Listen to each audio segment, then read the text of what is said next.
Sri Isopanisad, Mantra 7.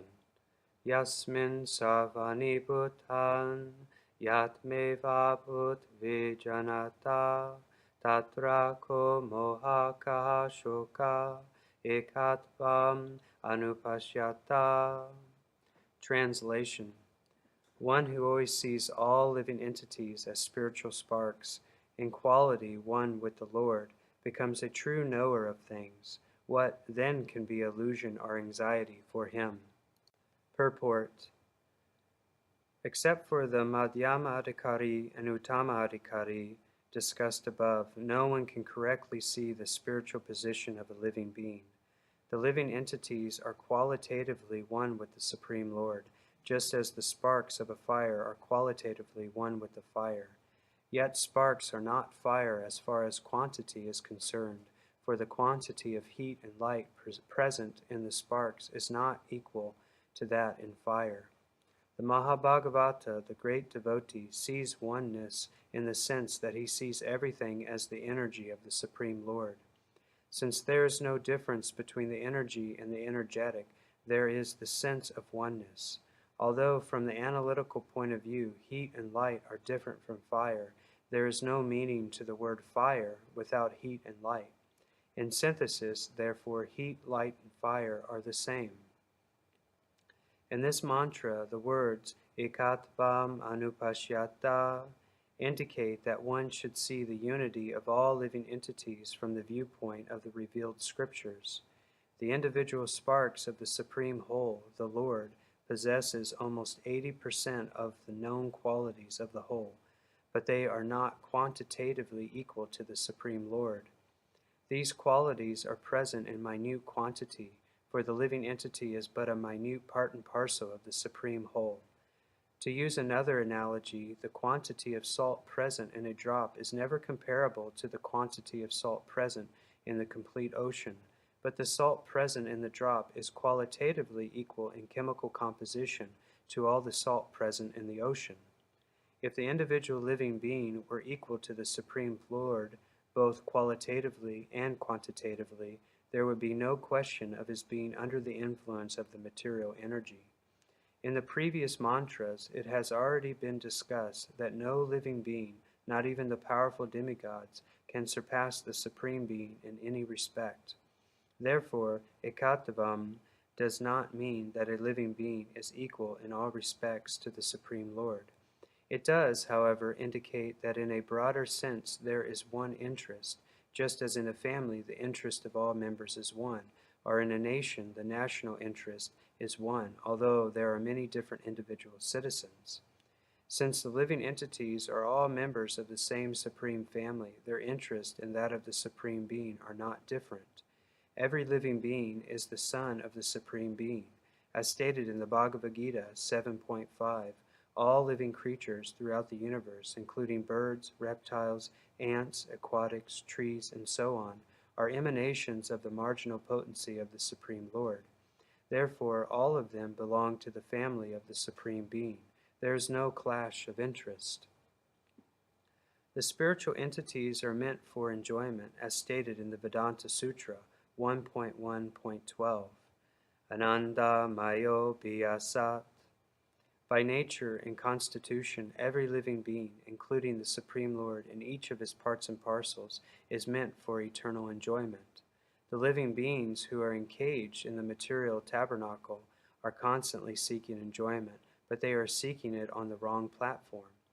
Apart from the material platform is the spiritual platform, where the Supreme Being enjoys himself with his innumerable associates. On that platform there is no trace of material qualities, and therefore that platform is called Nirguna. On the Nirguna platform there is never a clash over the object of enjoyment. Here in the material world there is always a clash between different individual beings, because here the proper center of enjoyment is missed. The real center of enjoyment is the Supreme Lord, who is the center of the sublime and spiritual rasa dance. We are all meant to join him and enjoy life with one transcendental interest and without any clash. That is the highest platform of spiritual interest, and as soon as one realizes this perfect form of oneness, there can be no question of illusion, moha, or lamentation, shoka. A godless civilization arises from illusion, and the result of such a civilization is lamentation. A godless civilization, such as that sponsored by the modern politicians, is always full of anxieties because it may be crushed at any moment. That is the law of nature. As stated in the Bhagavad Gita 7.14, no one but those who surrender at the lotus feet of the Supreme Lord can surpass the stringent laws of nature. Thus, if we wish to get rid of all sorts of illusion and anxiety and create unity out of all diverse interests, we must bring God into all our activities. The results of our activities must be used to serve the interest of the Lord and not for any other purpose. Only by serving the Lord's interest can we perceive the Atma Bhuta interest mentioned herein.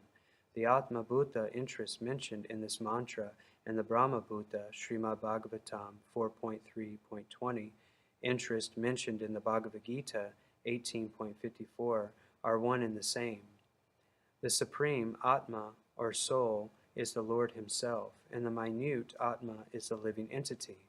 The supreme Atma, or Paramatma, alone maintains all the individual minute beings, for the Supreme Lord wants to derive pleasure out of their affection. The Father extends himself through his children and maintains them in order to derive pleasure. If the children obey the Father's will, family affairs will run smoothly, with one interest and a pleasing atmosphere. The same situation is transcendentally arranged in the absolute family of the Parabrahman, the Supreme Spirit. The Parabrahman is as much a person as the individual entities. Neither the Lord nor the living entities are impersonal. Such transcendental personalities are full of transcendental bliss, knowledge, and life eternal. That is the real position of spiritual existence, and as soon as one is fully cognizant of this transcendental position, he at once surrenders unto the lotus feet of the Supreme Being, Sri Krishna. But such a Mahatma, or great soul, is very rarely seen because such transcendental realization is achieved only after many, many births.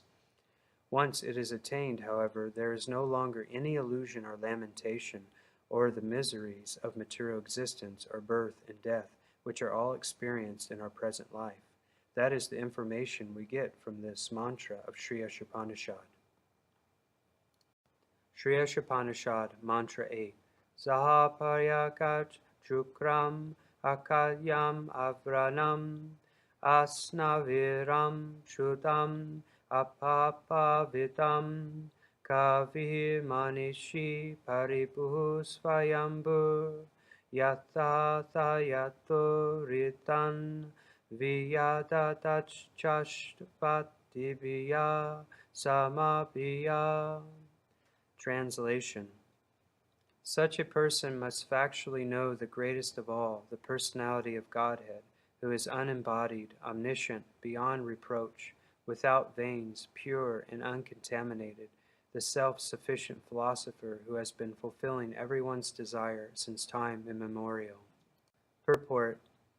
Here is a description of the transcendental and eternal form of the absolute personality of Godhead. The Supreme Lord is not formless. He has his own transcendental form, which is not at all similar to the forms of the mundane world. The forms of the living entities in this world are embodied in material nature, and they work like any material machine. The anatomy of a material body must have a mechanical construction, with veins and so forth, but the transcendental body of the Supreme Lord has nothing like veins. It is clearly stated here that he is unembodied, which means that there is no difference between his body and his soul, nor is he forced to accept a body according to the laws of nature, as we are. In materially conditioned life, the soul is different from the gross embodiment and subtle mind. For the Supreme Lord, however, there is never any such difference between him and his body and mind. He is the complete whole, and his mind, body, and he himself are all one and the same.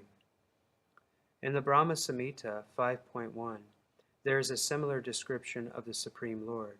He is described there as Satchidananda Vigara, which means that he is the eternal form fully representing transcendental existence, knowledge, and bliss. As such, he does not require a separate body or mind, as we do in material existence.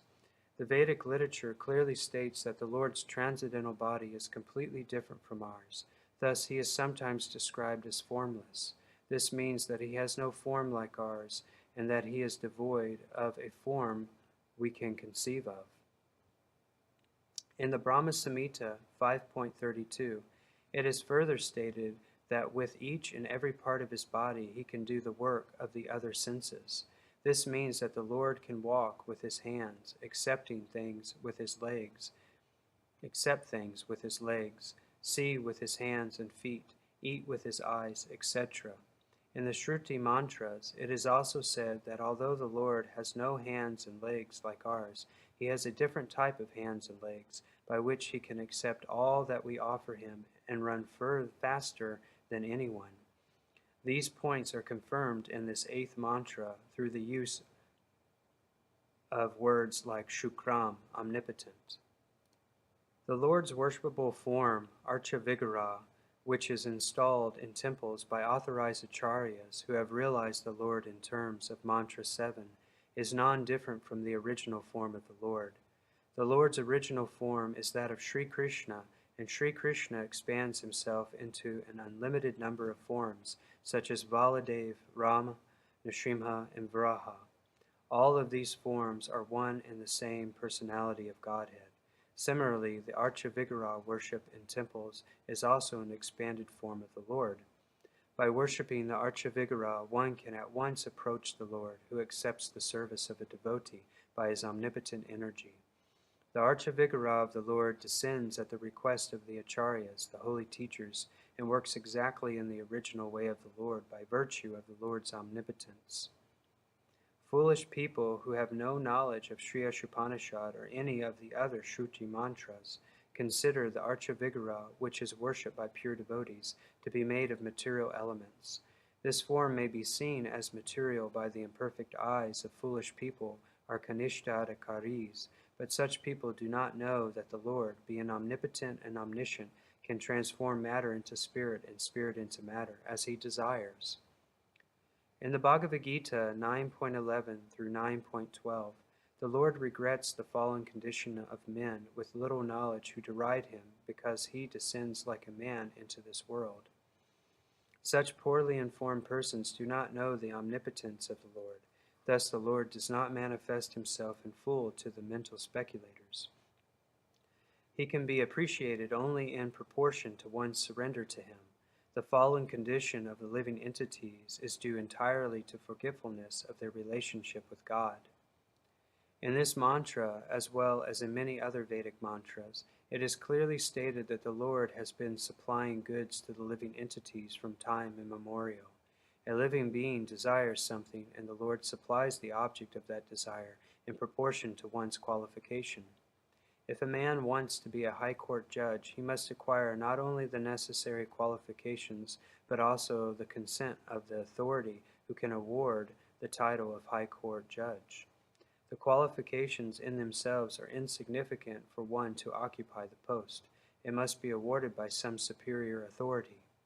Similarly, the Lord awards enjoyment to living entities in proportion to their qualifications. But good qualifications in themselves are not sufficient to enable one to receive awards. The mercy of the Lord is also required. Ordinarily, the living being does not know what to ask from the Lord, nor which post to seek. When the living being comes to know his constitutional position, however, he asks to be accepted into the transcendental association of the Lord in order to render transcendental loving service unto him.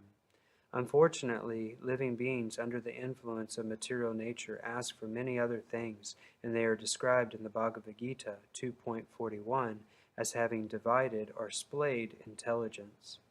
Spiritual intelligence is one, but mundane intelligence is diverse. In Srimad Bhagavatam 7.5.30 through 7.5.31, it is stated that those who are captivated by the temporary beauties of the external energy forget the real aim of life, which is to go back to Godhead. Forgetting this, one tries to adjust things by various plans and programs, but this is like chewing what has already been chewed.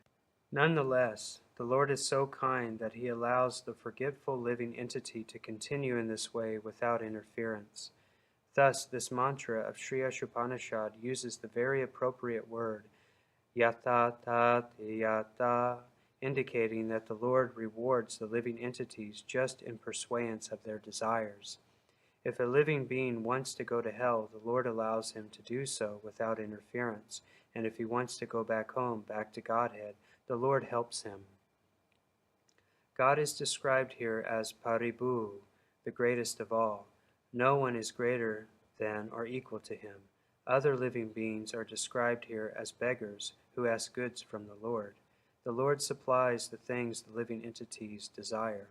If the entities were equal to the Lord in potency, if they were omnipotent and omniscient, there would be no question of their begging from the Lord, even for so-called liberation. Real liberation means going back to Godhead. Liberation, as conceived of by an impersonalist, is a myth, and begging for sense gratification has to continue eternally unless the beggar comes to his spiritual senses and realizes his constitutional position. Only the Supreme Lord is self-sufficient. When Lord Krishna appeared on earth 5,000 years ago, he displayed his full manifestation as the personality of Godhead through his various activities.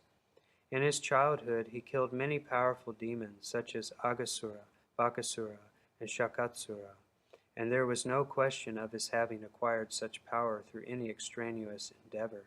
He lifted Govardhan Hill without ever practicing weightlifting. He danced with the gopis without social restriction and without reproach. Although the gopis approached him with a paramour's feelings of love, the relationship between the gopis and Lord Krishna was worshipped even by Lord Chaitanya, who was a strict sannyasi and rigid follower of disciplinary regulations. To confirm that the Lord is always pure and uncontaminated, Sri Isopanisad describes him as Shuddham, antiseptic, and Apapavitam, prophylactic. He is antiseptic in the sense that even an impure thing can become purified just by touching him. The word prophylactic refers to the power of his association. As mentioned in the Bhagavad Gita 9.30 through 9.31, a devotee may appear to be suhudurachara, not well behaved, in the beginning, but he should be accepted as pure because he is on the right path. This is due to the prophylactic nature of the Lord's association. The Lord is also apapavidam, because sin cannot touch him. Even if he acts in a way that appears to be sinful, such actions are all good, for there is no question of his being affected by sin. Because in all circumstances he is Shuddham, most purified, he is often compared to the sun. The sun extracts moisture from many untouchable places on the earth, yet it remains pure. In fact, it purifies obnoxious things by virtue of its sterilizing powers. If the sun, which is a material object, is so powerful, then we can hardly begin to imagine the purifying strength of the all-powerful Lord. Sri Isopanisad, Mantra 9. Andaham Dhamma Pravishanti Ye Vidyam Upasate Tato Bhuya Evate Tamo Yahu Vidyayam Rata. Translation: those who engage in the culture of Nishian activities shall enter into the darkest region of ignorance. Worse still are those engaged in the culture of so-called knowledge. Purport: this mantra offers a comparative study of vidya and avidya. Avidya, or ignorance, is undoubtedly dangerous, but vidya, or knowledge, is even more dangerous when mistaken or misguided. This mantra of Sri Isopanisad is more applicable today than at any time in the past. Modern civilization has advanced considerably in the field of mass education, but the result is that people are more unhappy than ever before because of the stress placed on material advancement, to the exclusion of the most important part of life, the spiritual aspect. As far as vidya is concerned, the first mantra has explained very clearly that the Supreme Lord is the proprietor of everything, and that forgetfulness of this fact is ignorance. The more a man forgets this fact of life, the more he is in darkness. In view of this, a godless civilization directed toward the so-called advancement of education is more dangerous than a civilization in which the masses of people are less educated.